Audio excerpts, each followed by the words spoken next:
welcome back to the channel, everybody. My name is Beluga the Jaegerist, and today I'm going to be talking about something that is a little bit different than what I normally do. We are going to be talking about more of the emotional side of Attack on Titan.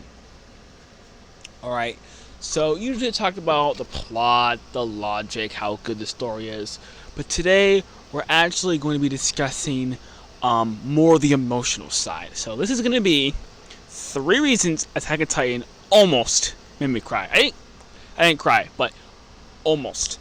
And they're going to be in a chronological order, which is actually the order of from least to worst. Well, actually no, from worst to least. Now, number 1. Actually no, I'm actually not going to do that. I'm actually just going to go from worst to least. From worst crying to most crying. And when I say worst, I mean like the least amount of crying. So least amount of crying to most amount of crying.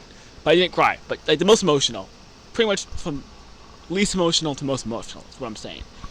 Alright, now this is going to probably not surprise any of you. But in 139, where Eren says to everyone, live long, happy lives. Yes. While this is not as emotional as it could have been, had the chapter been executed properly, it was still an incredibly, sad, hopeful, emotional moment. Especially when I'm actually going to add in Child of Evil into this, or what was it? The song Call of Silence, I think is what it's called. Yeah, Call of Silence. Which, shout out to Sam Kim for making that song really, really good. I showed that song to my mom. It was just, she loves sad songs, but that was just too much for her. If you know anything about my mom, you know that she loves sad songs. Even that song was way too sad for her. But just, the music, the graphics, and of course the chapter itself, was just, it really resonated with me and with the audience as a whole on a really emotional level, right? So you got Eren, he's going through all this suffering by welcome to the stream, by distancing himself from his friends, being mean to his friends, knowing full well the goal he has in mind, and he just keeps moving forward, and he keeps moving forward, and he keeps moving forward, and then he knows he's gonna die. And this is why I like that. This is why I like the simp Eren. No, I don't want that, because it really shows how much it's affecting him. Right? Had we not had this scene, we would have never known how much it truly affected Eren. Guys, this is the last chapter. We need to know exactly what's going through Eren's mind. It's no time for mysteries. It's no time for speculation. And yes, I will admit, yes, there is a lot of speculation and mystery in the last chapter, but I'm saying, Eren's scene, no, I don't want that. It was really impactful, because we knew this is how he actually feels. Everything he said up to this point is an act.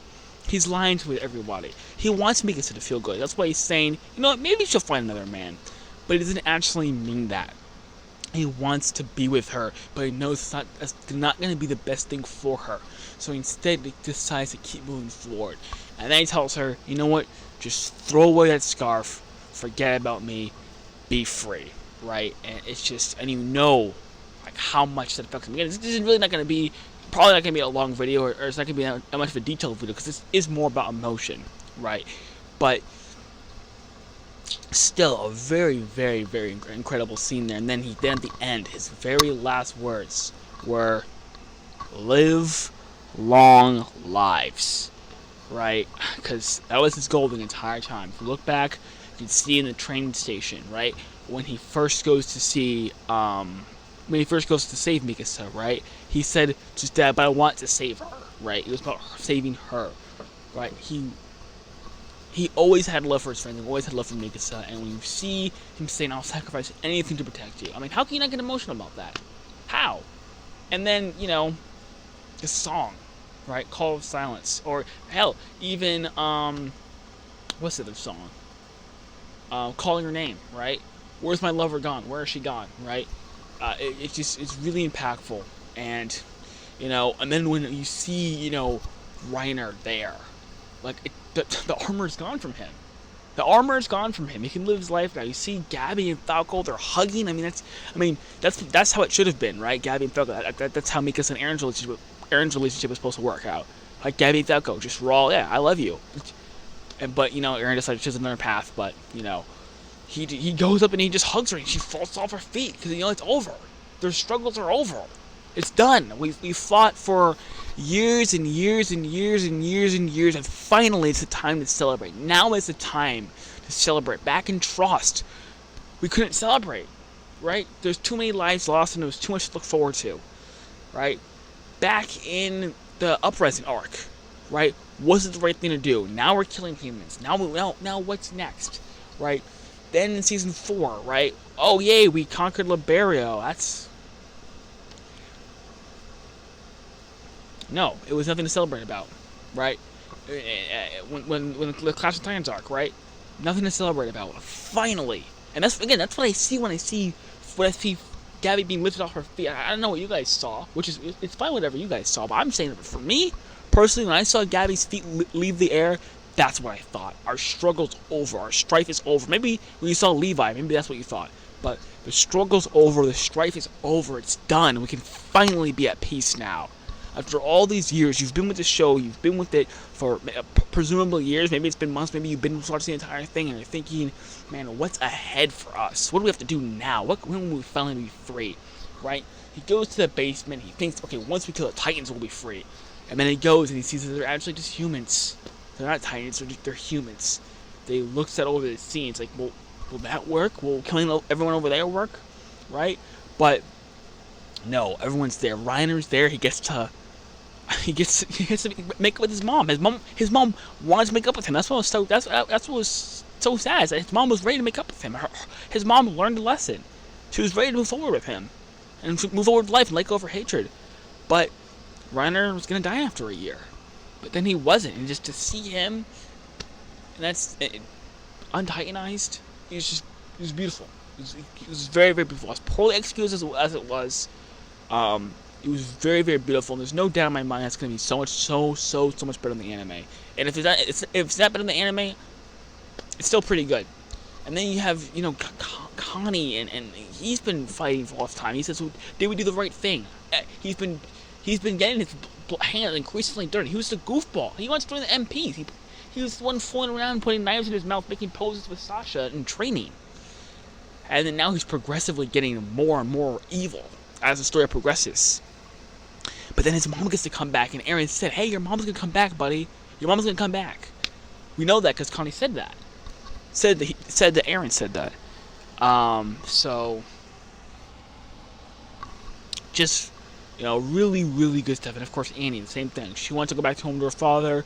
Without her father died, then she got turned to Titan, and he got turned into Titan, and then even if it got done, she was gonna die after a year anyway. But no, they could live in Armin, same thing.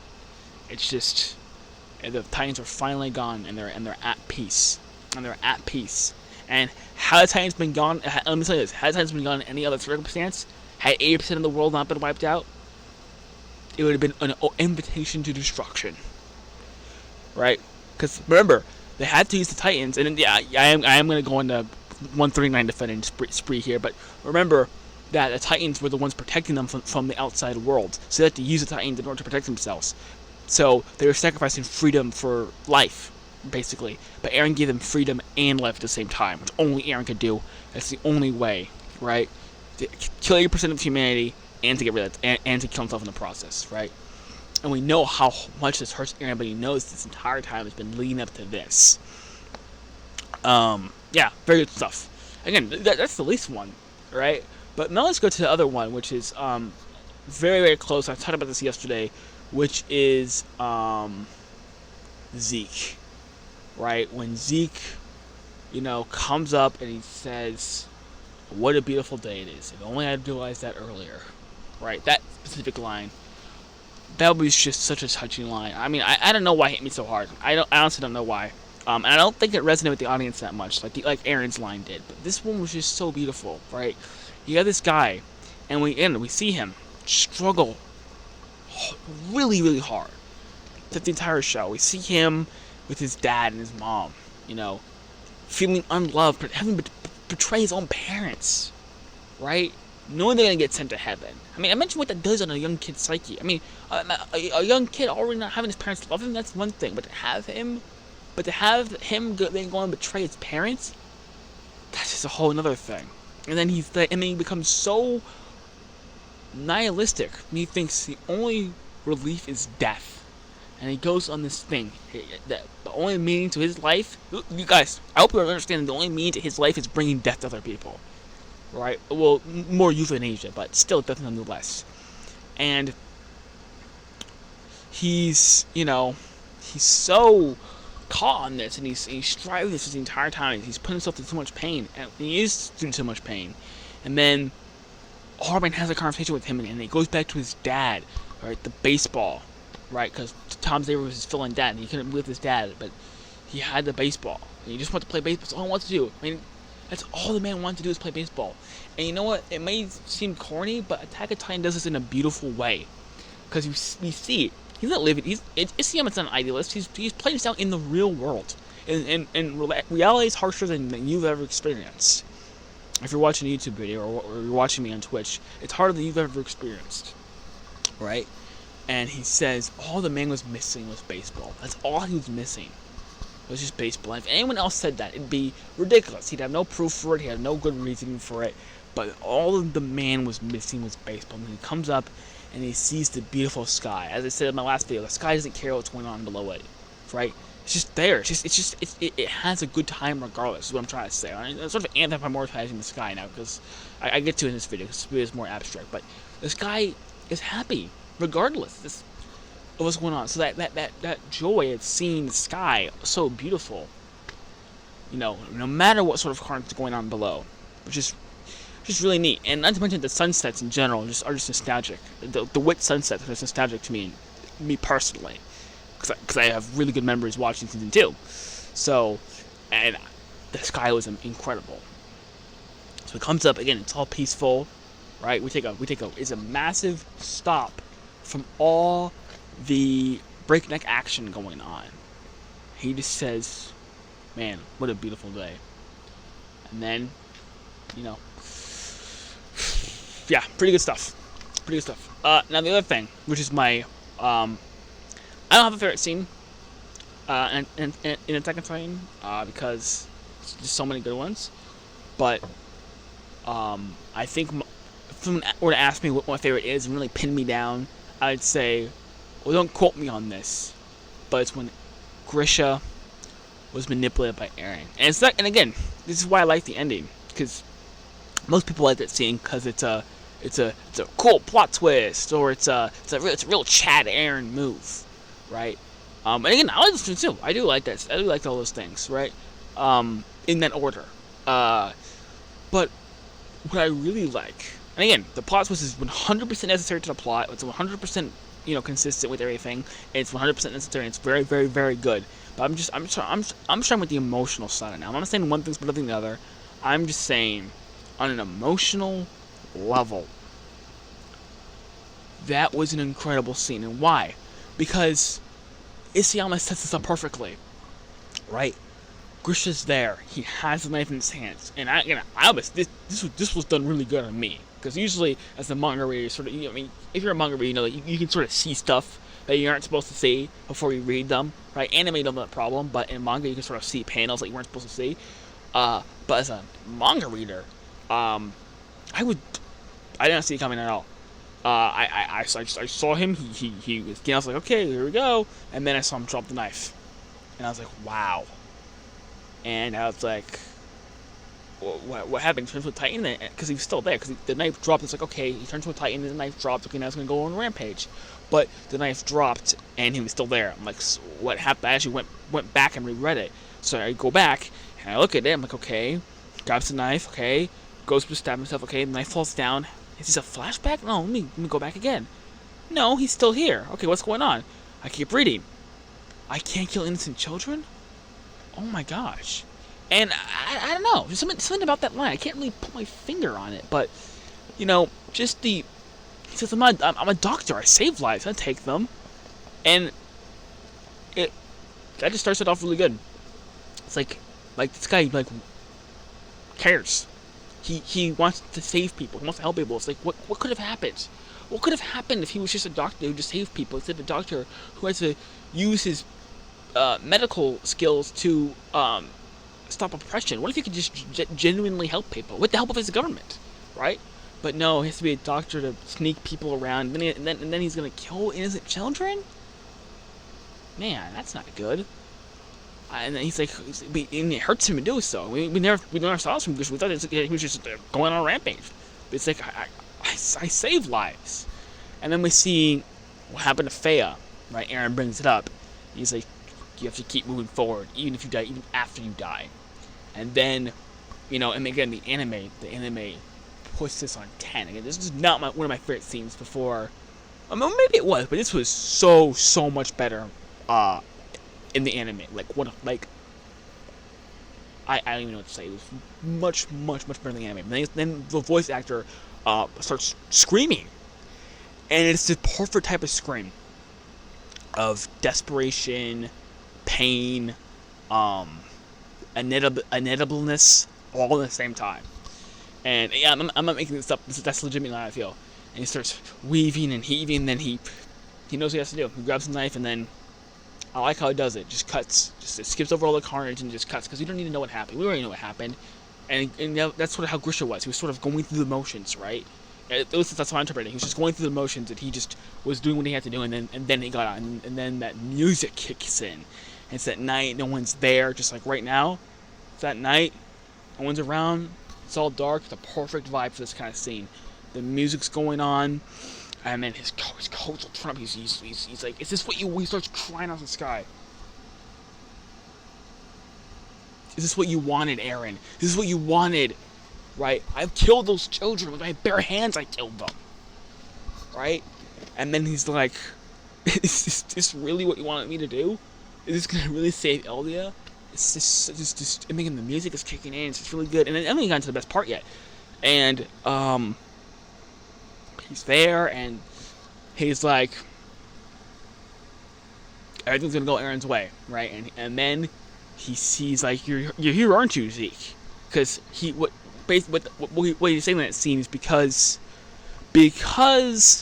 he thought he killed everybody but the father of the royal family, and he didn't know about Historia. He thought only Rod Rice was Eren's connection to the paths, and he would assume that Rod Rice wouldn't be friendly with Eren. So the only person who would possibly go along with this is Zeke. So that's why he thinks. That's why he says, "You're here, aren't you?" referring to Zeke. And he says, "You're here, aren't you?" Right? And then he looks and he sees Zeke. And I don't know, man. I mean, as I said before, Attack on Titan, one of its themes is father and sons, right? It's more of a minor theme, but still an ongoing theme. And for me personally. And I just really appreciate the thing when he sees Zeke and he sees him, and he's like, and he can't talk to him because he's just seen Eren's perspective, so he can't actually talk to him. That's another thing. He can't talk to him, but he's able to just impart this message to him. And he's like, man, you've grown up so much. And then he starts apologizing. First he starts apologizing, then he hugs him, and he's it's really good stuff. Yeah, and he says I love you, and then one of my favorite lines in the entire show, probably more than any of Eren's lines, is in my translation, it says in 121, right? Not in the anime. The anime says I don't know what the anime is doing. I don't know why they changed this line, but my translation, it says I should have played with you more, right? And again, it's the same thing. I should have spent more time with you. I think it's what the dub says. I mean, the sub says, but that one's just so much better. Like what? Like first off, it's referring to baseball, right? Because you play baseball, and plus when he says play, he's implying it's a. Yeah, I know.